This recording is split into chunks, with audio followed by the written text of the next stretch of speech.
at gabay ng magulang ang kailangan. Maaaring may masiselang tema, lengguwahe, karahasan, sexual, horror o droga na hindi angkop sa mga bata.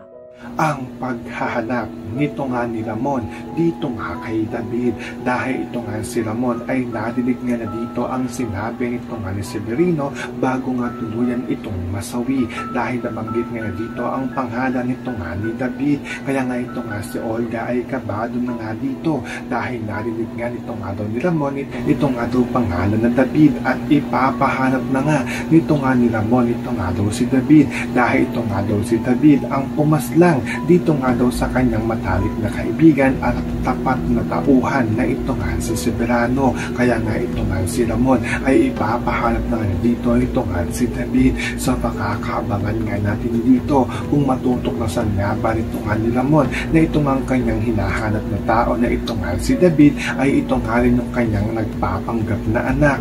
Yan ang ating mga pakakatutukan at pakakaabangan dito nga lang sa FPG's Batang Quiapo.